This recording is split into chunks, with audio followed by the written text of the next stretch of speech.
하나님의 높으신 부르심에는 결코 후회하심이 없습니다. 오늘 그 위대한 부름으로 이 자리에 선 우리 모두에게 하나님이 복 주시고 은혜 더하실 것입니다. 하나님의 부르심에 기꺼이 응하여 아름다운 찬양을 해준 부부에게 하나님의 축복이 있게 되기를 소망합니다. 너무 아름다운 찬양이지요? 이렇게 달콤한 찬양은 계속 듣고 싶습니다. 꿀이 뚝뚝 떨어지는 이 신혼부부의 앞으로의 모든 길 속에 하나님이 은총 더하시기를 소망합니다. 사랑을 볼 때면 우리의 마음이 더 포근해지고 행복해지는 것 같습니다. 풋풋한 사랑, 그 따뜻한 사랑을 볼 때면 우리도 그 사랑을 하고 싶어지지요. 그런 의미에서 사랑은 동사입니다. 그냥 명사라기보다는 그냥 지칭되어지고 끝날 이야기가 아니라 그 사랑을 제대로 바라보기만 한다면 우리도 저절로 움직이게 되는 위대한 기적을 품은 단어이지요. 요즘 저희 아이가 영어를 공부하면서 명사, 동사 이런 것들을 배우고 있는데요. 오늘 그 위대한 기적 속으로 함께 우리가 나아가기 위해서는 love라는 단어가 명사를 넘어서 동사로 활용된다는 것을 분명하게 알아야 할 것 같습니다. 오늘 우리의 삶 속에서도 그냥 멈춰있는 사랑이 아닌 하나님의 사랑을 통하여 부르심을 입고 그 부르심에 응답하여 결코 후회하심이 없는 움직임을 걸어나가게 되는 아름다운 주의 백성 되시길 예수님의 이름으로 축원드립니다. 시편 110편 3절에 있는 말씀을 함께 읽어보기 원합니다. 다 함께 읽어볼까요? 시작. 주의 권능의 날에 주의 백성이 거룩한 옷을 입고 즐거이 헌신하니 새벽 이슬 같은 주의 청년들이 주께 나오는도다. 아멘. 교회의 건강도를 살펴보는 굉장히 중요한 척도가 있습니다. 이 교회가 건강한 교회인가, 활동적인 교회인가, 힘 있는 교회인가를 알아볼 수 있는 기초 중에 하나가 그 교회에 젊은이들이 있느냐 없느냐입니다.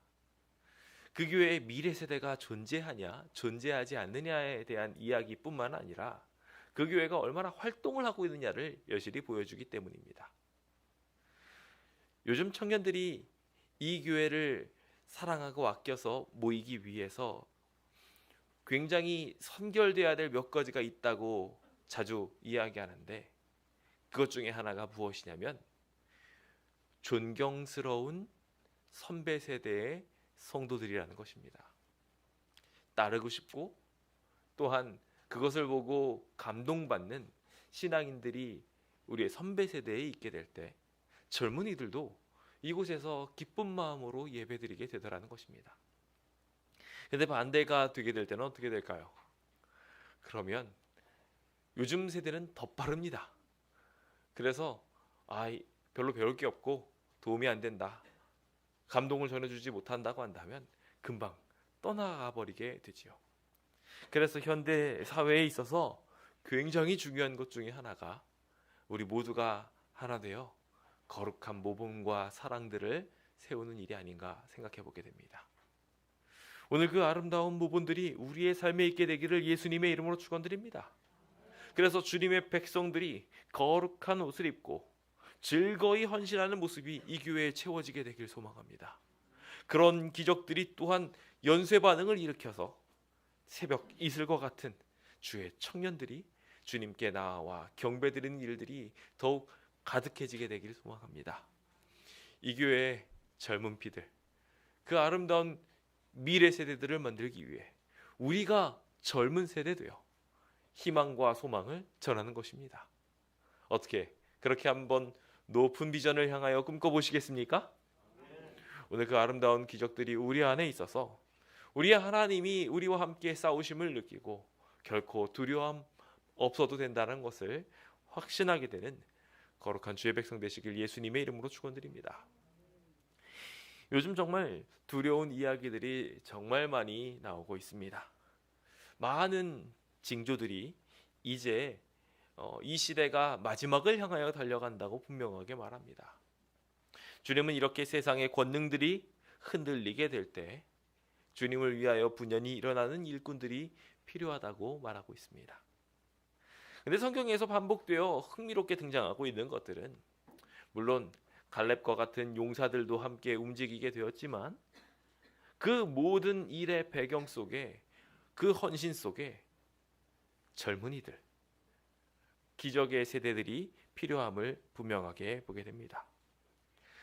오늘은 재림교회가 지정한 세계 청년의 안식일입니다. 이 청년의 세대를 이끌 위대한 성도들이시여, 오늘 우리의 비전을 다시 한번 올곧게 함으로 우리의 미래 세대들이 더욱 힘있는 일꾼 되어 세상이 흔들리게 될 이 마지막 시대에 하나님의 일을 온전하게 수행할 수 있게 도와주시길 예수님의 이름으로 부탁드립니다. 그 아름다운 기적의 날을 생각하며 오늘 힘있게 예배합시다. 요즘 심심치 않게 뉴스에서 나오는 이야기들이 있습니다. 국민연금 개편안에 대한 이야기입니다. 그 이야기를 듣고 긴장하셔야 되는 분들도 있더라고요. 어떤 이들은 시간이 지나면 지나갈수록 국민연금들이 고갈되어져서 못 받는 세대가 될 수도 있다라는 이야기를 하더군요. 저도 못 받을지도 모르는 세대라고 이야기하더라고요. 우리가 왜 이런 상황에 놓였나라고 이야기하며 패널들이 하는 이야기들을 들어보면 우리를 부양해 줄 젊은 세대들이 줄어들고 있다는 것입니다. 세계는 정말 국가적으로 정말 어려운 세계로 계속 돌아가고 있는데 더 많은 보살핌이 필요하고 점점 100세 시대로 가서 더 오래 우리가 살아가게 되는데 그것을 정작 부양할 미래 세대가 사라져가고 있는 것입니다. 그래서 미래 세대들한테 물었습니다. 결혼할 생각은 있으며 아이를 가질 생각은 있냐고 말입니다. 그 이야기에 정말 많은 세대들이 이 세대는 지금 아이를 낳을 만한 환경이 아닌 것 같습니다 라고 이야기하며 아이를 낳기를 거절하고 결혼하는 것마저 족쇄로 생각해서 좋아하지 않는 이들이 많다라는 것을 발견하게 됩니다. 대한민국이 사라진다. 이 이야기가 정말 우리의 삶에 이루어져 갈지도 모르겠다는 생각이 듭니다. 하나님의 왕국도 이와 같이 점차 사라져가고 있는지도 모르겠습니다. 이 세대가 본받을 만한 것이 없고 아이를 키울 만한 상황이 아니라고 말하는 것처럼 하나님의 교회 또한 그와 같은 부족한 점들로 인하여 점점 사라져가고 있는지도 모르겠습니다.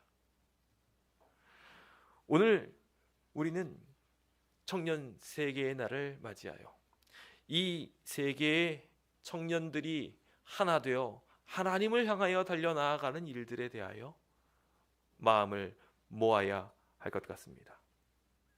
총 주제로 사랑은 동사다라는 주제로 함께 움직이며 우리는 움직이는 청년들, 사랑을 나누는 청년들을 양육하기 위해 우리 스스로도 사랑으로 부정한 주의 용사 되고자 합니다.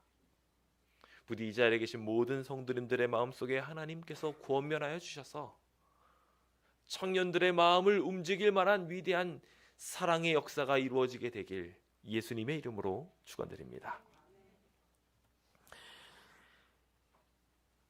많은 위기의 시대마다 성경의 이야기들을 자세히 살펴보면 항상 그 위기를 극복하는 일꾼들로 청년들이 불리워지게 되었음을 보게 됩니다. 위기 속에 있는 우리의 교회도 어쩌면 이 일을 감당해낼 만한 청년이 필요할지 모르겠다는 생각이 듭니다. 요셉, 예레미야, 다니엘, 침례 요한, 12 제자들과 디모데의 헌신은 모두 이미 젊은 시절에 이루어지게 되었습니다.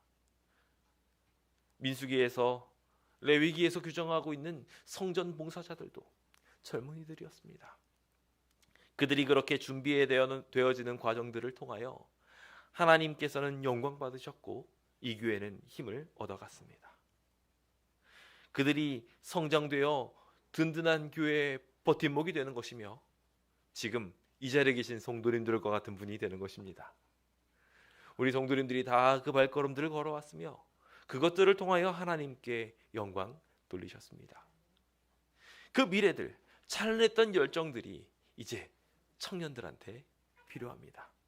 새 세대들한테 이 교회를 세웠던 경험, 이 교회를 지켰던 경험이 필요한 것입니다.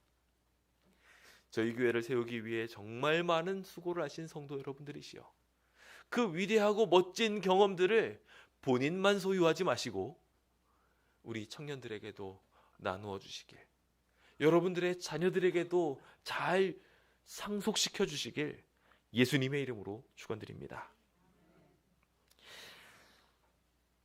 역대하 36장 17절에 보면 우리가 두려워할 한 이야기가 등장합니다. 하나님께서 갈대아 왕에게 하나님의 교회를, 하나님의 성전을, 그 백성들을 맡겨 버리십니다. 다 넘겨버리신 그 상황 속에 그들이 청년들을 칼로 죽이는 사건이 생깁니다. 하나님이 주어가 되어서 갈대아 왕을 이용해 하나님의 청년들을 죽이고 있는 것입니다. 이 비극적인 사건들이 왜 이루어진 걸까요? 그것도 심지어 성전에서 말입니다. 그 비극이 일어난 이유에 대하여 바로 앞절이 다음과 같이 말합니다. 하나님의 백성들이 하나님의 사신들을 비웃고 그 말씀들을 멸시하고 그 선지자를 욕하고 여호와의 진노를 그의 백성들에게 미치게 하여서 회복할 수 없도록 만들었기 때문이었습니다. 청년들과 함께 예언의 신을 읽는 시간에 청년들과 요즘 읽게 되는 이야기가 요시야 이야기였습니다. 요시야 참 좋은 왕이죠. 정말 열정적으로 신앙했던 왕이었습니다. 근데 그 열정적으로 정말 최선을 다해서 모든 산당들을 부수고 철저한 회개를 하고 유월절을 회복하고 예배를 열정적으로 드리고 있는 그 왕이 정말 간절한 마음으로 우리 이 하나님의 왕국 살려주실 수는 없습니까? 하고 간절하게 기도합니다. 희망이 없을까요? 라고 말합니다. 그 젊은 청년이 간곡한 마음으로 이야기하지만 산돌에 있었던 여선지는 말하기를 아니요, 그럴 수 없게 되었습니다 라고 말합니다. 왜 그랬냐면 그 이유에 대하여 영감의 말씀도 성경도 말하는 것이 그 선대 세대들이 가지고 있었던 죄악의 잔이 너무나 크게 차서 요시아와 같은 뜨거운 인물들이 회복시키려고 애를 썼지만 소용이 없게 되었다는 것입니다. 청년들이여 교회에 나오십시오라고 아무리 외쳐봤자 소용이 없습니다. 그들에게 의무를 부각하고 라떼는 이라고 말하면서 자신이 했던 헌신들에 대하여 아무리 이야기해봤자 의미가 없습니다. 우리가 사랑으로 가득 차게 되어야 이 교회에 청년들이 가득 차게 됩니다. 주님이 청년들을 이 성전에 남겨두시지 않은 가장 큰 이유는 어쩌면 저와 우리 선배 세대들의 잘못이 아닌가라는 생각을 해보게 됩니다. 우리가 우리의 자녀들을 보다 잘 양육했다면, 우리가 사랑으로 모본을 보이며 그들을 아껴주었다면 우리의 미래 세대들은 어떻게 되었을까요? 오늘 우리의 삶에 진정한 기적이 일어날 수 있도록 함께 기도합시다. 이 청년들이 올바른 사상과 올바른 꿈으로 무장할 수 있도록 힘씁시다. 정말 열심히 신앙생활 하신 것 잘 알고 있습니다. 정말 최선을 다하신 것 분명히 압니다. 제가 이번에 목회자 예배를 갔더니 저한테 모든 목사님들이 한 가지로 이야기하는 게 있었는데, 일단 첫 번째로 성전 수호가 잘 됐으면 좋겠다는 이야기였고요. 그건 뭐 뻔한 얘기죠. 모든 분들이 어떻게 됐어 하면서 굉장히 안쓰러운 모습으로 절 쳐다보십니다. 이번 목요일에 좋은 이야기가 있을 겁니다 하고 말씀을 드렸고, 실제로 그 일이 이루어져서 좋은 방향으로 지금 협상이 되고 있는 중입니다. 근데 또 한 가지를 말씀하시더라고요. 하나님의 교회는 하나님이 지키십니다. 그런데 또 한 가지를 이야기하면서 당신의 가정은 누가 지키십니까? 라고 이야기하더라고요. 물론 하나님께서 지키실 거라고 전 믿고 그렇게 달려옵니다만, 동시에 우리가 가져야 될 굉장히 중요한 것이, 너무 큰 열성으로 우리가 달려가면서 열심히 가정들을 먹여 살리고 하나님 위해 일하는 동안에 정작 우리의 사랑하는 아이들이 잘못되어질 수도 있는 것입니다. 기도하면서 하나님께 위탁드린 이 백성들을 위해, 우리의 자녀들을 위해, 우리의 청년 세대를 위해 우리가 할 수 있는 일은 무엇이 있을까? 함께 고민하게 되었으면 좋겠습니다. 여기 아주 좋은 가문에 좋은 부모들을 둔 인물이 있습니다. 이름도 너무 좋습니다. 요나단입니다. 아, 요나단 멋집니까? 네, 우리가 알고 있는 요나단이 참 많죠. 성경에 상당히 많은 요나단이 등장하는데 저희가 알고 있는 요나단은 아닙니다. 이 요나단도 아실지 모르겠습니다. 이 청년의 아버지는 게르손입니다. 그 게르손의 아버지는 모세입니다. 네, 우리가 잘 알고 있는 출애굽을 시켰던 모세의 손자 요나단에 대한 이야기를 하려고 합니다. 이 요나단은 어렸을 때부터 모세가 일으킨 아름다운 기적들을 보면서 자랐습니다. 그의 아버지가 열심히 신앙생활하는 것도 보아왔지요. 모세가 어떤 인물이었습니까? 모든 일에 있어서 정말 최선을 다하고 온유하기가 사람 어떤 이들보다 뛰어난 이들처럼 보였습니다. 그런데 그런 이의 아들인 손자인 이 요나단이 성경의 이야기 속에 정말 멋진 이야기들로 그려지면 참 좋을 텐데, 그래서 모세의 후대의 이야기들이 쫙 이어지면서 모세의 후대가 이렇게 찬란한 일들을 이루었다고 계속해서 성경에 기록되면 참 좋겠는데, 안타깝게도 그렇지 않은 것을 보게 됩니다. 이스라엘은 그곳에 도착하게 되어서 각 지파들한테 자신의 땅들을 분배하였습니다. 그런데 레위인들에게는 땅이 분배되었습니까? 그렇게 되지 않았습니다. 그들에겐 더 높은 목표가 있었습니다. 왜냐하면 그들은 하나님의 제사장이 되어서 하나님의 백성들을 위하여 봉사하고 그들을 하나님의 뜻대로 온전하게 주님을 위하며 살아가게 하는 목회사역에 동역되어야 했기 때문이었습니다. 요나단도 그 큰 부르심을 입었습니다.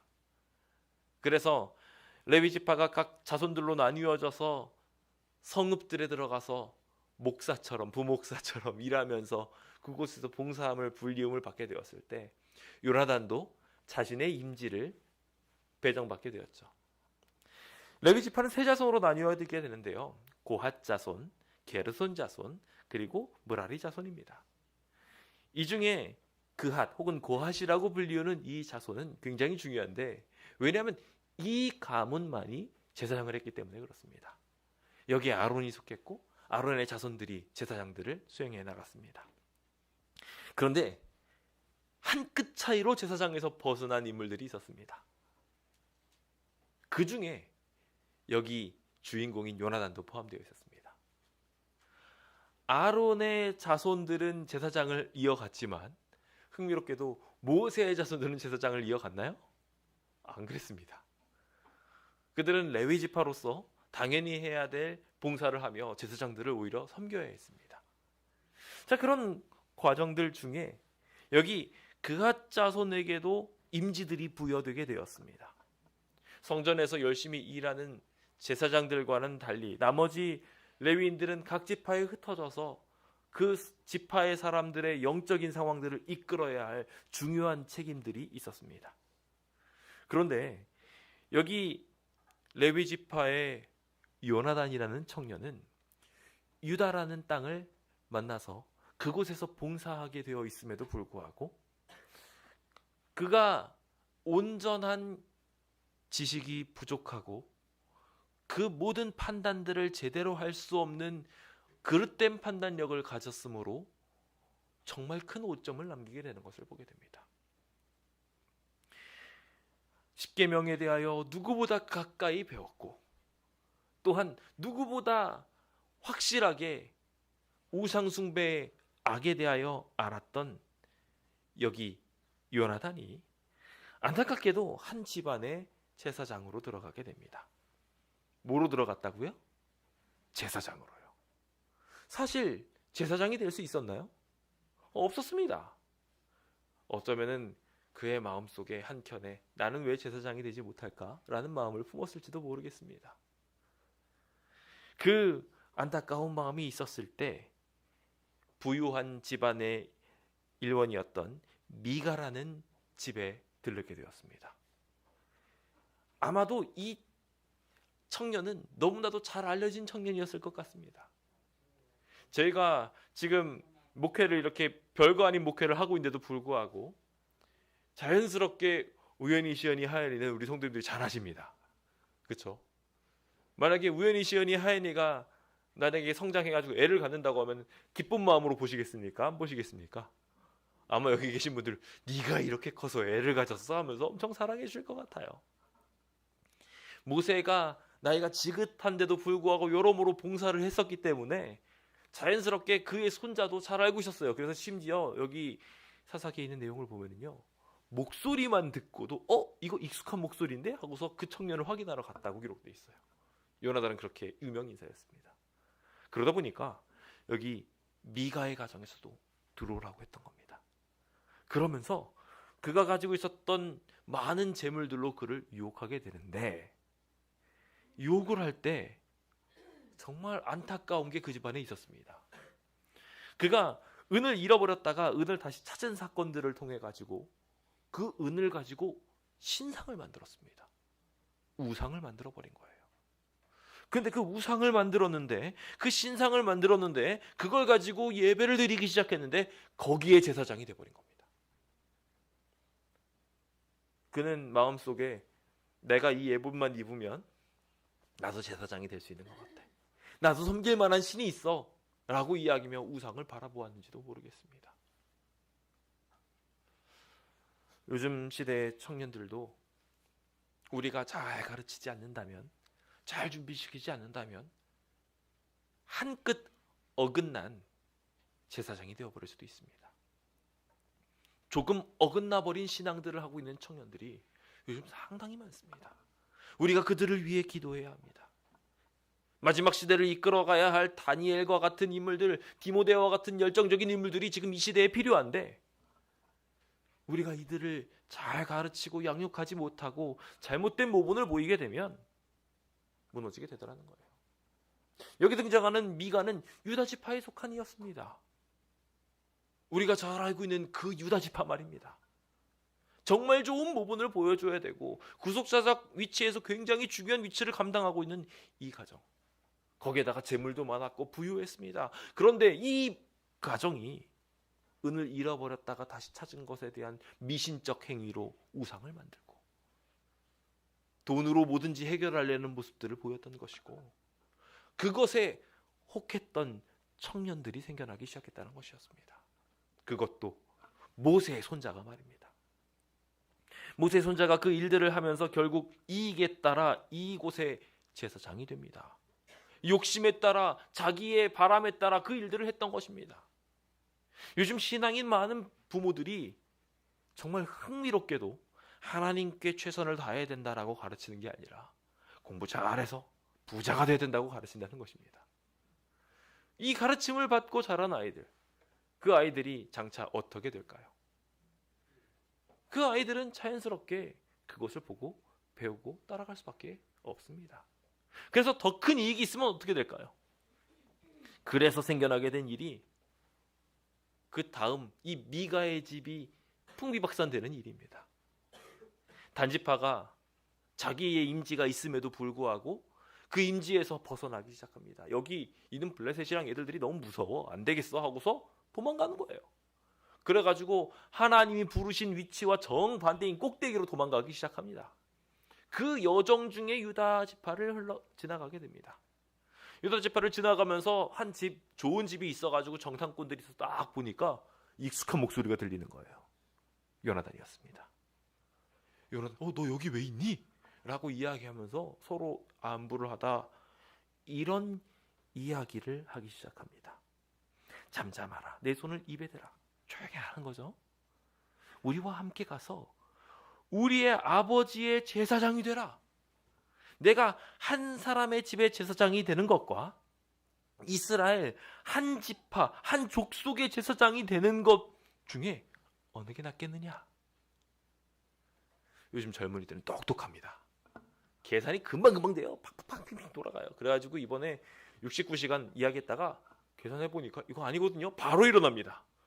정치인들이 얘네들 얕봤다가 학을 떼면서 아예 백지화 시켰다는 얘기가 요즘 돌고 있습니다. 다시 새롭게 계획을 짜겠다고 하더라고요. 자신이 무엇이 이득이 되고 무엇이 이득이 되지 않는지 명확하게 판단할 수 있는 똑똑한 세대가 되어 있습니다. 그러다 보니 그 이성을 하나님께 온전하게 쓰도록 교육받지 못하면 그 똑똑한 머리로 하나님을 배반하는 데 사용하게 될 것입니다. 성경에 아담과 하와를 무너뜨린 뱀에 대하여 묘사하기를 뱀이 지혜로웠다고 기록하고 있어요. 하나님이 창조하신 모든 것들 중에서 가장 지혜로웠다고요. 그래서 한 일이 멸망을 향하여 아담과 하와를 유혹한 일이었습니다. 가장 아름다운 천사 루스벨도 지혜로웠습니다. 그 방향성이 삐뚤어지게 되었을 때 온 우주에 비극을 불러오게 되었습니다. 그래서 우리는 이 아이들에게 올바른 지혜인 사랑을 가르쳐 줘야 합니다. 사랑으로 움직이는 것이 우리에게 필요하다고 말해 주어야 하는 것입니다. 이 세대들이 자기의 욕심을 가지고 이기적 사랑으로 움직이고 있을 때, 아니, 진짜 사랑은 그런 사랑이 아니야 라고 이야기하며 가르쳐 주어야 하는 것입니다.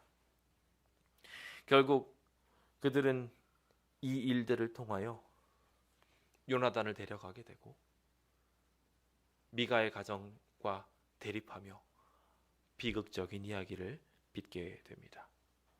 더 나아가서 이 요나단이라는 인물은 단지파와 함께 올라가서 제사장이 되게 됩니다. 그 이후로 사로잡히는 날, 멸망의 날까지 계속 우상 숭배를 하게 됩니다. 오늘 우리의 청년들이 세상에 던져져 있습니다. 세상이 말하고 있는 여러 가지 일들로 유혹을 받습니다. 이렇게 하면 보다 더 잘 나갈 수 있어, 부자가 될 수 있어, 뭐 어떻게 할 수 있어 등등등. 그래서 이 청년들이 조금이라도 더 똑똑하게 움직이려다가 요즘 굉장한 어려움에 당하고 있는 것들도 보게 됩니다. 머리가 팽팽 돌아가고 있는 이들이 부동산으로 좀 돈 좀 벌어보겠다고 급전을 땡겨다 쓰다가 지금 쫄딱 망해가고 있는 애들도 있습니다. 자신의 지혜로 똑똑하게 뭔가를 이뤄보겠다고 뭔가 해나가려고 하고 있지만 세상이 써주지 않는 그런 비극적 시대에 살아가고 있습니다. 이들은 거기서 발악을 해가면서 점차 하나님을 잃어가고 있습니다. 오늘 우리의 교회는 어떤가요?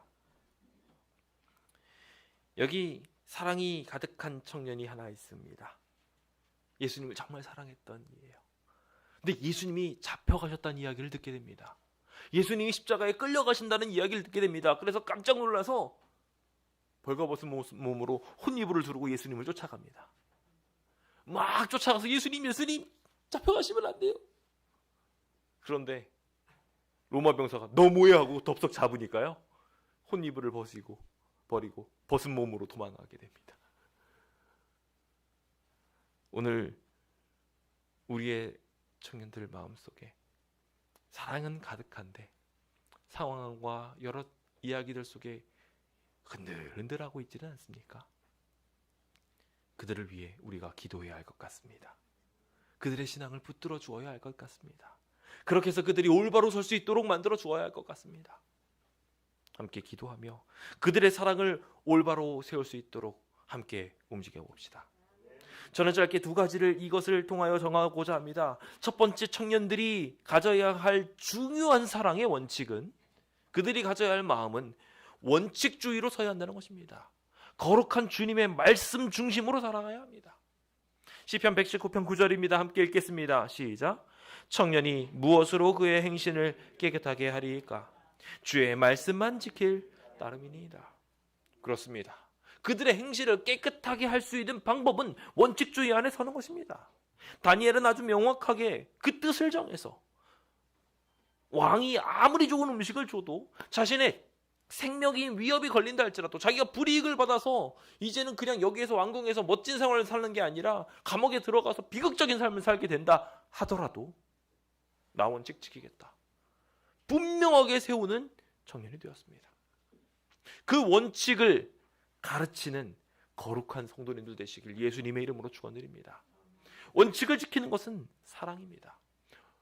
하나님을 사랑한다면 그의 계명을 지킨다고 주님께서 말씀하고 있기 때문에 우리가 제대로 된 사랑을 말하기 위해 주님께서 우리한테 말씀하시는 거룩한 속성의 첫 번째인 공의를 그들의 마음속에 심어줘야 하는 것입니다. 세상은 원칙을 말하지만 원칙과 다른 길을 가도록 종용하고 있습니다. 분명하게 바른 길을 배우지만 편법을 통해서 이익을 보라고 설명합니다. 아니요. 세상 사람들은 다 그런다 할지라도 우리의 청년들은, 우리의 자녀들은 그렇게 되면 안 됩니다. 그것을 장려하는 성도님들 되어서는 절대로 안 될 것입니다. 잠깐 이렇게만 하고 이렇게 하면 잘 될 거야. 요즘에는 부모님들이 그렇게 가르치시는 경우들도 있더라고요. 다니엘의 철저한 원칙주의 정신은 그를 성공가도로 이끌 수 있도록 만들었습니다. 똑같은 평행선상이 우리가 알고 있는 요셉에서도 있지 않았습니까? 그는 원칙주의로 살았어요. 그래서 감옥에 들어간다 할지라도 이 원칙 아래 살겠다고 분명하게 서 있었습니다. 그 원칙주의적 모습이 감옥에서도 그를 거룩하게 하였고 더 나아가서 주변 모든 나라들을 살리는 위대한 기적의 일꾼으로도 사용될 수 있도록 만들어 주었습니다. 우리의 가족들을, 우리의 사랑들을 성경의 원칙 아래 분명하게 흔들리지 않게 하는 거룩한 지도자들, 교육자들 되어주시길 예수님의 이름으로 축원드립니다. 순종하지 아니할 때 성경은 분명하게 수치로 인해서 눕게 되고 치욕으로 덮게 될 거라고 말하고 있습니다. 주의 말씀이 우리 안에 있지만 순종이 없게 된다면 이 비극이 생겨나게 되는 것입니다. 이제 우리 안에 원칙을 세웁시다. 분명한 원칙을 통해 우리의 부모 세대들이 절대로 흔들리지 않는다는 것을 이 청년들이 볼 수 있도록 만듭시다. 그 기적이 우리에게 덕이 됨 뿐만 아니라 이 위기에서 이 청년들을 바로 세우는 위대한 기적이 될 거라 믿습니다. 두 번째로 우리가 이 청년들에게 반드시 가르쳐야 될 것이 있습니다. 바로 이 원칙을 실천하는 사랑들을 보이도록, 사랑 안에서 살도록 권면해야 하는 것입니다. 마태복음 19장 20절에 한 청년이 등장합니다. 그 청년이 주님을 향하여 어떻게 하면 구원을 받겠냐고 묻지요. 그때 그가 자신하면서 했던 질문입니다. 함께 읽어보겠습니다. 시작. 그 청년이 이르되 이 모든 것을 내가 지켰사온데 아직도 무엇이 부족하니까? 자, 여기 있는 청년은 앞에 있는 원칙주의적인 모든 것들을 그의 삶에 실천하고 있었습니다. 주님도 그것을 아셨기 때문에 그를 사랑하셨다고 우리가 잘 알고 있습니다. 그런데 그에게는 여전히 부족한 것이 있었습니다. 그에게 사랑이 필요했습니다. 가진 재산을 팔아가면서 자기 욕심들을 내려놓으면서 그 사랑을 실천할 힘들이 필요했던 것입니다. 오늘 그 아름다운 기적들이 우리 청년들에게도 필요할까요? 그렇지 않을까요? 그들에게 그 기적들을 전달하기 위해서 우리도 마찬가지로 사랑으로 무장할 필요가 있을까요? 없을까요? 네, 너무나도 확실한 이야기입니다. 그러므로 오늘 우리의 삶에 거룩한 사랑이 채워지게 되길 예수님의 이름으로 축원드립니다. 바울은 디모데를 향하여 사랑의 사역을 강조합니다. 그러면서 청년의 모든 정욕들을 피하고 주의를 깨끗한 마음으로 부르는 자들과 함께 의의 믿음과 사랑과 화평을 따라가며 그 사랑 안에서 일할 수 있도록 화평의 사람으로서 믿음의 사람으로서 일하라고 권면하고 있는 것을 보게 됩니다. 바울은 친히 그 길들을 걸어가면서 자신의 목숨을 경히 여기며 정말 열정적으로 살아가는 모습들을 보여주었고, 그 돌을 맞으며 죽어가는 가운데서도 열정적으로 살아가는 모습 보고 감동받은 이 디모데는 주님의 사역에 함께 일하는 동역자가 되는 것을 보게 됩니다. 오늘 우리의 삶 속에서도 이와 같은 사랑의 사역이 필요합니다. 엘리사는 불말과 불병거가 자기를 지키는 것을 보았습니다. 그러나 그 불말과 불병거를 보면서 자기만 안심하고 가만히 있지 않았습니다. 그는 사랑을 실천했습니다. 그래서 그의 옆에 있는 게하시의 눈을 띄워주었습니다. 사랑의 결과였습니다. 그리고 더 나아가서 자신을 죽이러 온 군대들을 사랑했습니다. 그들이 눈이 어두워져서 아무것도 하지 못할 때 그를 이끌어서 사랑의 잔치자리로 데려갔습니다. 오늘 우리도 마찬가지로 이와 같은 놀라운 기적의 사람 되기를 예수님의 이름으로 축원드립니다. 사랑이 없으면 아무것도 필요 없습니다. 내 몸을 불사르게 내어준다 할지라도 우리에게는 유익이 없게 됩니다. 그러므로 그 사랑이 오늘 우리의 청년들의 마음을 움직일 수 있도록 우리 함께 사랑의 사람 될 수 있도록 결심합시다. 사랑은 동사입니다. 오늘 우리의 시대에는 이 미래를 이끌어가기 위해서는 반드시 이 사랑이라는 동사가 필요합니다. 주님을 향한 거룩한 사랑의 표현을 충성으로, 이웃을 향한 이 아름다운 사랑을 선행으로 우리의 삶에 잘 물들이게 될 때 우리뿐만 아니라 우리의 미래 세대도 분명하게 설 수 있게 될 것입니다. 그러므로 성도 여러분, 우리 함께 하나님을 온전히 알게 되며 그 가운데 설 수 있게 됩시다. 주님을 분명하게 알므로 그 사랑이신 하나님을 우리 안에 두므로 악을 이기고 승리합시다. 오늘부터 시작하여 청년들이 보내는 이 특별한 주간 동안 하나님이 우리의 마음을 그 따뜻한 사랑과 기적으로 채워주시기를 기대해 봅니다. 다음 한 주는 청년 춘계 기도주일로 진행되게 됩니다. 이 기도주일에 청년들을 초청하기 위해 선교센터에서 아침 식사도 제공하면서 그곳에서 같이 모여서 기도합시다 라는 메시지도 있더라고요. 청년의 날로서 오늘 우리 청년들은 또 주변 사람들한테 작은 사랑을 실천할 수는 없을까 하면서 각종 활동들을 하게 될 것입니다. 그들이 기도하고 말씀 보며 선교할 때 그들을 위해 기도해 주시고 함께 힘써 주시고 일해 주시길 예수님의 이름으로 축원드립니다. 아울러 청년들이여, 더 늦기 전에 창조주를 기억하십시오. 예전에 우리 청년들이 정말 열심히 모였을 때는 말씀을 진짜 몇 시간씩 봤습니다. 그래가지고 여기 오는 청년들마다 학을 띄고 도망갔습니다. 좀 제가 목회자인 제가 이건 너무 길지 않니? 라고 말할 정도로 말씀에 아주 뜨겁게 되어 있었습니다. 요즘 근데 청년들이 말씀 모를 여력이 없습니다. 성전을 지키는데 지치고 그리고 삶에 너무 피곤해 지쳐서 우리 청년들이 말씀 보는 시간에 모여야 되는데 모이지 못하고 있습니다. 우리 청년들을 위해 기도해 주십시오. 그리고 이 청년들 다시 한번 올바로 서서 하나님 말씀 안에 있을 수 있도록 분명하게 붙들어 주십시오. 청년 여러분들도 초청합니다. 우리 매 안식일과 그리고 소그룹 모임에 함께 모여서 말씀을 봅시다.